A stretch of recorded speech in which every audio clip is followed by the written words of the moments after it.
One nation one election, ఒకే ఏకకాలంలో రాష్ట్రాలకు లోక్సభకి ఒకేసారి ఎలక్షన్స్ జరగాలి అనే అంశానికి సంబంధించి చాలా సంవత్సరాలుగా చర్చలో ఉంది. మోదీ ప్రభుత్వం దీన్ని ముందుకు తీసుకొచ్చింది. ఇది ఎన్నికల సంస్కరణలో అతి పెద్దది అని కూడా చెప్తూ ఉన్నారు. రెండు ఆర్టికల్స్ 82A, ఆర్టికల్ 83(2), ఆర్టికల్ 327 ఇట్లా కొన్ని రాజ్యాంగ సవరణలతో కూడినటువంటి ఒక ప్రతిపాదన. అండ్ ఇది ఈ సెషన్స్ లోనే వస్తుంది అనేది మనకు తెలుస్తున్న సమాచారం. నిజానికి కేబినెట్ వెంటనే ఆమోద ముద్ర వేయడం, ఇప్పుడు పార్లమెంట్ సెషన్స్ లోకి రావడము, అంటే ఊహించనివి చేయడమే మోదీ ప్రభుత్వం పనిగా పెట్టుకున్నట్టు ఉంది. యాక్చువల్ నిజానికి ఈ సెషన్స్ లో వన్ నేషన్ ఎలక్షన్ వస్తుందని ఎవరేం ఎక్స్పెక్ట్ చేయలే కదా. కేవలం మనం వక్ఫ్ బోర్డు ఇట్లాంటి వాటి మీద ఉంటుందేమో అనుకున్నాం, బట్ సడన్ గా వచ్చింది. సో ఇప్పుడు ఇది ఆమోదం పొందుతుందా పార్లమెంట్లో, లేకపోతే జేపీసీకి వెళుతుందా, దీని మీద ఏం జరగబోతోంది ఒకసారి చెప్తారా? అండ్ ఈ రెండు బిల్స్ ఏం చెప్తున్నాయి ఒకసారి చెప్పండి. సాయి గారు, బేసిక్లీ క్యాబినెట్ అప్రూవ్ చేశారు. ఫస్ట్ క్యాబినెట్ అప్రూవ్ చేశారు. ఒక బిల్ పార్లమెంట్లో పాస్ చేయాలంటే ఫస్ట్ దానికి ఒక లీగల్ క్లియరెన్స్ దొరకాలి లా మినిస్ట్రీ నుంచి అన్నమాట. కన్సర్న్ మినిస్ట్రీ కూడా, ఇప్పుడు ఫైనాన్స్ మినిస్ట్రీ ఉంటే ఫైనాన్స్ మినిస్ట్రీ తర్వాత లా మినిస్ట్రీకి వెళ్తుంది. లా మినిస్ట్రీ వాళ్ళందరూ జాయింట్ సెక్రటరీ, అడిషనల్ సెక్రటరీ వీళ్ళందరూ కూర్చొని చెక్ చేసి ఇట్స్ ఓకే అని చెప్పి కానీ క్యాబినెట్కి వస్తుంది. కన్సర్న్ మినిస్టర్ క్యాబినెట్కి పుటప్ చేస్తారు. క్యాబినెట్ అది అప్రూవ్ చేసిన తర్వాత అది మళ్ళీ పార్లమెంట్కి వెళ్తుంది అన్నమాట. ప్రొసీజర్ అది. ఇప్పుడు ఏం జరిగిందంటే దీంట్లో ఇప్పుడు ఈ వన్ నేషన్ వన్ పోల్ ఎలక్షన్కి రెండు బిల్స్ ఉన్నాయి, సపరేట్ బిల్స్. అది పాస్ చేయాలన్నమాట. ఈ రెండు బిల్స్కి ఆమోదం ఇచ్చారు పార్లమెంట్కి వెళ్ళడానికి. Cabinet is given an approval. కానీ దానికి ఇంకా స్టెప్స్ ఉన్నాయి. పార్లమెంట్లో ఇంట్రడ్యూస్ చేయడం ఒకటి ఈ సెషన్లో, పార్లమెంట్లో పాస్ చేయడం ఇంకో సెషన్లో. తో బహుశా ఈ డెఫినెట్గా గవర్నమెంట్ ఏం చెప్తున్నారంటే దీనికన్నా ముందు కూడా జరిగింది, ఇది కాదు first time. One nation one poll ఉండే మన దగ్గర, ఫస్ట్ అదే ఉండే మనకి. సో 67లో ఇది డీకపుల్ చేశారు, 71లో మళ్ళీ డీకపుల్ చేశారు. దానికన్నా ముందు ఎలక్షన్ జరిగిన దాంట్లో అంతా వన్ నేషన్ వన్ పోలే ఉండే. సో కొత్తదేం కాదు, అక్కడెక్కడ మార్పులు తీసుకొచ్చారనమాట. సో ఈ డ్రాఫ్ట్ లెజిస్లేషన్ ఏం చేస్తున్నారంటే స్పెసిఫిక్గా రెండు క్యాప్చర్ చేస్తున్నారు. ఏంటంటే ప్రీ 1967లో ఏం జరిగింది అనేది, దాని తర్వాత పార్లమెంట్లో గవర్నమెంట్ ఇది పాస్ చేసిన తర్వాత ఈ స్టేట్ అసెంబ్లీకి వెళ్ళక్కర్లేదు. దీనికి ఒక ప్రొసీజర్గా వీళ్ళు ఏం చేశారంటే ఫార్మర్ ప్రెసిడెంట్ రామ్నాథ్ కోవింద్ గారిని అపాయింట్ చేసి ఒక కమిటీని పెట్టారు. ఈ కమిటీ చాలా తిరిగారు, అన్ని స్టేట్స్కి వెళ్ళారు, అన్ని పార్టీ వాళ్ళు కలిసి వాళ్ళ ఒపీనియన్ తీసుకున్నారు. దాన్ని బట్టి ఒక డ్రాఫ్ట్ తయారు చేశారు. ఆ డ్రాఫ్ట్ మళ్ళీ లా మినిస్ట్రీకి వెళ్ళిన తర్వాత దాన్ని మళ్ళీ ఒక ఫార్మల్ బిల్గా తీసుకొచ్చి మరి క్యాబినెట్లో ఇచ్చారు. క్యాబినెట్ దాన్ని అప్రూవ్ చేశారు, మనం చూసాం మొన్న. ఇప్పుడు మహారాష్ట్ర లాంటి స్టేట్ తీసుకోండి సాయి గారు, ఇది రామ్నాథ్ కోవింద్ గారు క్లియర్గా చెప్పారు, కమిటీ చెప్పారు. అక్కడ సంవత్సరంలో 6 నెలలు ఎలక్షనే ఉంటుంది, ఏదో ఒక ఎలక్షన్ ఉంటుంది. లోక్సభ ఉంటుంది, లేకుంటే అసెంబ్లీ ఉంటుంది, లోకల్ పోల్స్ ఉంటుంది, మున్సిపల్ పోల్స్ ఉంటుంది, బై ఎలక్షన్స్ ఉంటుంది, ఇంకా పంచాయత్ పోల్స్ ఉంటుంది, ఏదోదో జిల్లా పరిషత్ పోల్స్ నడుస్తూనే ఉంటుంది ఎలక్షన్. ఇప్పుడు ఈ 6 నెలలు మోడల్ కోడ్ ఆఫ్ కాండక్ట్ వచ్చేస్తుంది, డెవలప్మెంట్ వర్క్ ఏం జరగదు. ఇంకోటి ఆఫీసర్స్ రెగ్యులర్గా గవర్నమెంట్ ఆఫీసర్స్ని వాళ్ళ డ్యూటీ నుంచి తీసేసి, టీచర్ని వాళ్ళ డ్యూటీ నుంచి తీసేసి మిగతా ఈ దీనికి వాడుకుంటారు.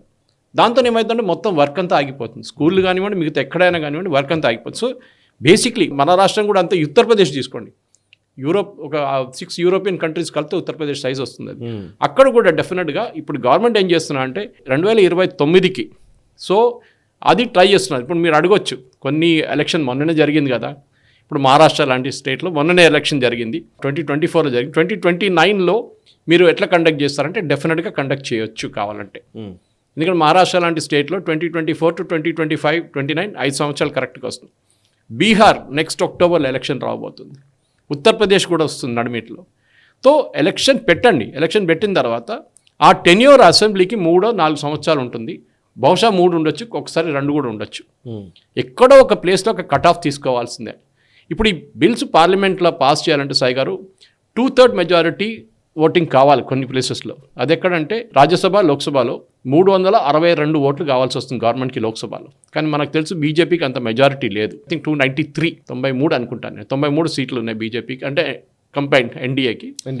రాజ్యసభలో 113 ఉంది, వాళ్ళు 154 కావాలి అక్కడ. సో ఈ గవర్నమెంట్ ఫ్లోర్ మేనేజర్స్ ఏం చేయాలంటే మిగతా పొలిటికల్ పార్టీస్ కూడా కన్విన్స్ చేయాల్సి వస్తుంది. దాంట్లో బీజూ జనతాదళ్ ఉంటుంది, వైఎస్ఆర్సీపీ ఉంటుంది, బహుశా మమతా బెనర్జీ ఉండొచ్చు. Correct, you can't say for sure. Correct. అట్లాంటి లోకలైజ్డ్ అనే ఇష్యూ అనే పార్టీస్ని కన్విన్స్ చేసి వాళ్ళని కూడా తీసుకొస్తే డెఫినెట్గా ఈ బిల్ పాస్ చేయొచ్చు. సో మోదీ గారు ఆల్రెడీ దీని గురించి మాట్లాడారు. మీరు చెప్పినట్లు ఆర్టికల్ 82Aలో ఒక అమెండ్మెంట్ తీసుకురావాల్సి ఉంది, ఒక సబ్ క్లాస్ తీసుకురావాల్సి ఉంది. Ending the terms of assemblies and states together, అంటే ఒకటేసారి అసెంబ్లీ స్టేట్ పోల్స్ ఒకటేసారి వాళ్ళ టెన్యూర్ ఎండ్ చేయడానికి ఒకటి చేయాలి. ఇంకోటి అమెండ్ ఆర్టికల్ 83(2)లో దాంట్లో సబ్ క్లాసెస్ ఇంకో ఉంటుంది, duration of Lok Sabha and dissolution of Lok Sabha and assemblies, అది కూడా తీసుకురావాల్సింది. సో డెఫినెట్గా ఆర్టికల్ 327 టర్మ్ ఇన్సర్ట్ చేయబోతున్నారు. ఏంటంటే to have simultaneous elections, it will be simultaneous elections.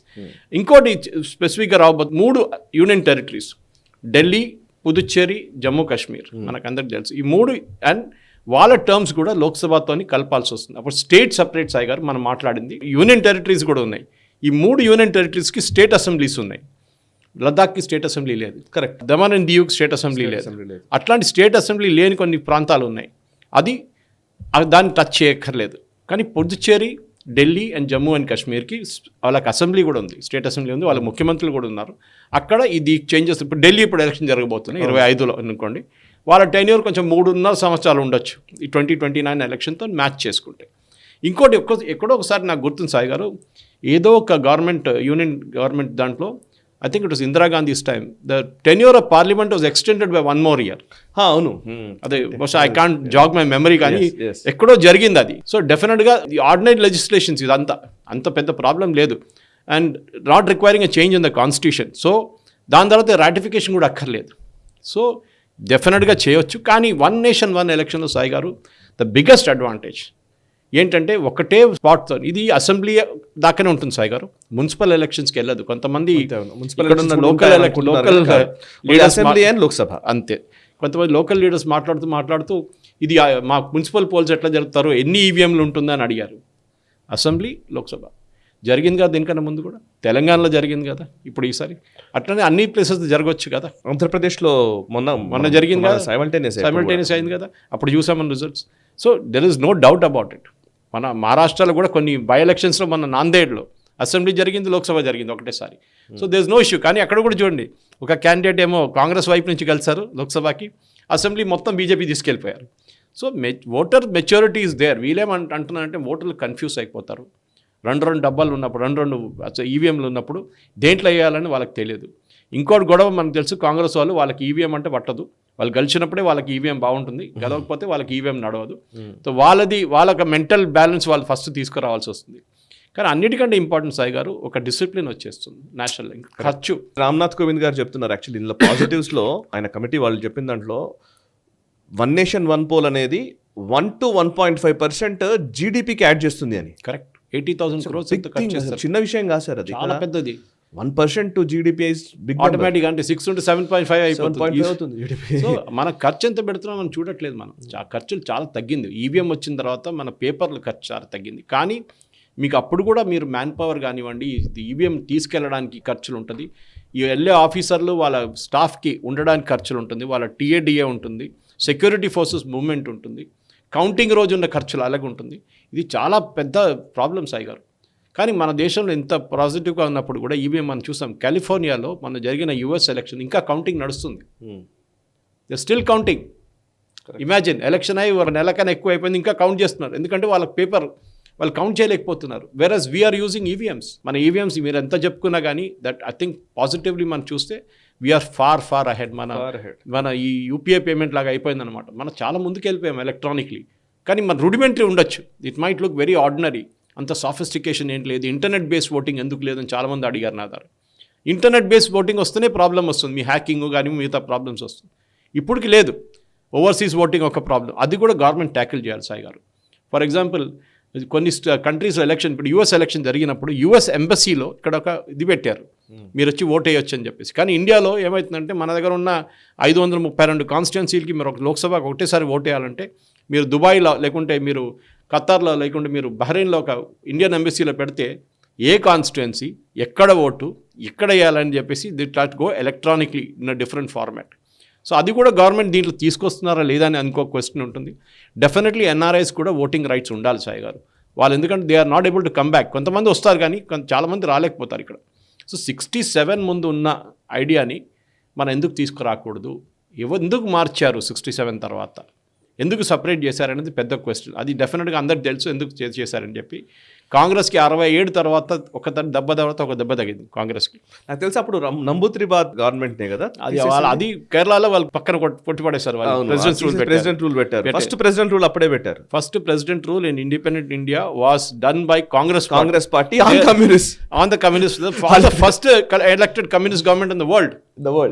Elected government in the world. చాలా ఇంపార్టెంట్. ఏదో డొమినికన్ రిపబ్లిక్ దగ్గర ఏదో వెస్ట్ ఇండీస్ దగ్గర ఏదో చిన్న రాష్ట్రం, దట్ ఈస్ నాట్ ఎలక్టెడ్ కాదు. This is pure election communist government. కానీ ఇదేంటంటే సాయి గారు ప్రాబ్లం ఎక్కడ వస్తుందంటే ఒక పాజిటివ్ మైండ్ సెట్ ఉండాలి దీనికి మీరు పార్లమెంట్ ఫస్ట్ ఫంక్షన్ చేయనియట్లేదు. మీరు పార్లమెంట్లో గొడవ నడుస్తుంది. రాహుల్ గాంధీ ఏమో డైలీ టీషర్ట్లు వేసుకొని తిరుగుతున్నాడు, బయట డ్రామాలు చేపిస్తున్నాడు. కోర్టు పిలిస్తే నాకు టైం లేదు, నేను పార్లమెంట్లో బిజీ ఉందని చెప్తున్నారు. ఒక కేసు ఉంది ఆయన మీద. కానీ సంబల్కి వెళ్తున్నాడు, ఇప్పుడు హత్రస్కి వెళ్తా అంటున్నాడు, అక్కడ వెళ్తా అంటున్నాడు. సో మీరు ఈ ప్రయారిటీస్ ఆర్ లాప్ సైడెడ్ అన్నమాట. సో గవర్నమెంట్ ఒక లా తీసుకొచ్చినప్పుడు ముందు ఉండే 68 దాకా ఉన్న లాని మీరు ఎందుకు మార్చారు? అది ఫస్ట్ కాంగ్రెస్ ఆన్సర్ చేయాలన్నమాట. ఖర్చులు తగ్గుతుంది. మీ ప్రాబ్లం ఏంటి? మీకు ప్రాబ్లం ఏంటంటే సాయి గారు సింపుల్. వీళ్ళేమనుకుంటున్నారు, ఒక డబ్బా ఇక్కడ ఒక ఈవీఎం ఇక్కడ పెడితే మోదీకి ఇక్కడ వేస్తే మోదీకి ఇక్కడ వేస్తారని చెప్పి. That is not right. And Nanded prove that. నాందేడ్లో చాలా క్లియర్గా కనిపిస్తుంది. కాంగ్రెస్ క్యాండిడేట్ లోక్సభలు గెలిచారు, బీజేపీ వాళ్ళు అసెంబ్లీ మొత్తం తీసుకెళ్ళిపోయారు. ఇప్పుడు మీ ఈవీఎంలు ఉడాయిపు ఉంటే ఇక్కడ కూడా అదే ఉండాలి, ఇక్కడ కూడా అదే ఉండాలి కదా. అంతే కదా. So there is no change in that. ఎందుకంటే ఈవీఎంలో పెట్టే లిస్టు అట్లా లెక్కేస్తే మరి లాస్ట్ 10 సంవత్సరాల్లో ఆంధ్రప్రదేశ్లో బీజేపీ ఒక సీట్లో పెరగాలి. వీళ్ళకి ఫస్ట్ ఆఫ్ ఆల్ ప్రొసీజర్ తెలియదు. ఈవీఎంలో క్యాండిడేట్ పేరు పెట్టేది ఎప్పుడు? On the 3rd or 4th day before the election. Nomination అంతా విత్డ్రా అయిన తర్వాత ఫైనల్ క్యాండిడేట్ లిస్ట్ వచ్చిన తర్వాత స్టిక్కర్ పెడతారు. అప్పుడు దాకా ఈవీఎంలు వచ్చేసినాయి, ఈవీఎం స్టోర్లో ఉంది. అప్పుడు దాని తర్వాతనే వీళ్ళు తీసుకొచ్చి పెట్టి క్యాండిడేట్స్కి చూపించి, క్యాండిడేట్ ఏజెంట్స్కి చూపించి వాళ్ళ దగ్గర అప్రూవల్ తీసుకున్న తర్వాత చేస్తారు. కానీ one nation one poll I think is a great idea. Joint parliamentary కమిటీకి వెళ్ళొచ్చు. కానీ దాని తర్వాత మై క్వశ్చన్ ఇస్ బీజేపీకి మెజారిటీ ఉంటుందా లేదా అనేది. కానీ కొన్ని కారణాల వల్ల వాకౌట్ కూడా జరగవచ్చు సాయి గారు. అది ఇంకోటి. Number of members present and voting ఉంటుంది, not number of members of Lok Sabha and Rajya Sabha. So ఈ బిల్స్ గురించి ఈ రెండు చెప్పినట్టు 262 ఓట్లు కావాలి. దాంట్లో బీజేపీ దగ్గర 300 దాకా ఉంది. ఇక్కడ రాజ్యసభలో కూడా అదే హెల్ప్ కావాల్సి వస్తుంది వాళ్ళకి. లేకుంటే వాకౌట్ చేస్తే అయిపోతుంది. అంటే వీళ్ళు వాకౌట్ చేస్తారు. ఎవరు? కాంగ్రెస్ వాళ్ళు వాకౌట్ చేస్తారు, డిఎంకే వాళ్ళు వాకౌట్ చేస్తారు. అయిన తర్వాత number of members present and ఓటింగ్లో 2/3 వెళ్ళిపోతుంది అది. So that can also be a part of it. I'm not really sure about the legal part of that walkout దీనిది. కానీ దీనికన్నా ముందు కూడా జరిగింది. ఎందుకంటే దాంట్లో కూడా చెప్పారు, నేను గవర్నమెంట్ ఒక నోట్ చదువుతున్నప్పుడు కూడా చెప్పేది, calculations are also factoring in abstentions by some parties. వాళ్ళు అబ్సెంట్ అంటారు. అంటే మీకు 3 ఆప్షన్స్ ఉంటాయి బటన్లో ప్రెజెంటింగ్. మీరు పార్లమెంట్లో ఉన్నా కానీ ఎస్, నో, అబ్సెంట్. మీరు అబ్సెంట్ బటన్ కూడా ప్రెస్ చేయొచ్చు. కరెక్ట్. గవర్నమెంట్ ఎట్లా కన్విన్స్ చేస్తారో బహుశా ఈవెన్ సమాజ్వాదీ పార్టీ కూడా ఓటేయచ్చు. అబ్స్టైన్ అయిపోయినా కూడా వీళ్ళకి వచ్చేస్తుంది, గవర్నమెంట్కి వచ్చేస్తుంది అనమాట. సో స్టేట్ అసెంబ్లీ స్పీకర్స్ని కూడా కొంతమందికి ఈ కమిటీకి ఇచ్చినప్పుడు, జాయింట్ పార్లమెంటరీ కమిటీకి ఇచ్చిన కూడా స్టేట్ స్పీకర్స్, కొన్ని అసెంబ్లీ స్పీకర్స్ని కూడా దాంట్లో కాప్ చేస్తూ అంటున్నారు. Which is again a good thing to do. ఎందుకంటే స్టేట్ వాళ్ళ ఒపీనియన్ తీసుకోక్కర్లేదు, నో నీడ్ ఫర్ ఇట్. కానీ చేస్తే కొంచెం బాగుంటుంది. ఒక బ్రాడ్ బేస్డ్ డెమోక్రటిక్ అప్రోచ్ ఉంటుంది. టిఎన్ శేషన్ గారు ఏ చేంజెస్ తీసుకొచ్చారో ఎలక్షన్లో ఆ టైం నుంచి, దాని తర్వాత ఈవీఎంలు వచ్చిన తర్వాత, అట్లనే we're going to see a major shift. Election ఒక సీజన్లో ఫినిష్ అయిపోవాలి. మన దగ్గర పండుగ ఎలక్షన్ అంటే నడుస్తూనే ఉంటుంది, డబ్బులు పంచిపెడుతూనే ఉంటారు. అది ఉండకూడదు. One place local election separate చేసేసేయండి, state assembly and national election separate చేసేసి కండక్ట్ చేయండి. That is the main thing Sai garu. ఈ వీడియో మీకు నచ్చినట్టయితే లైక్ చేయండి, 10 మందికి షేర్ చేయండి. అలాగే కామెంట్ల రూపంలో మీ అభిప్రాయాలను మాతో పంచుకోండి. Nationalist hub group of channels ను సబ్స్క్రైబ్ చేసుకుని తెలుగునాట జాతీయవాద జర్నలిజాన్ని ప్రోత్సహించండి. ఈ వీడియో కింద ఉన్న బెల్ ఐకాన్ పై క్లిక్ చేయడం మర్చిపోవద్దు.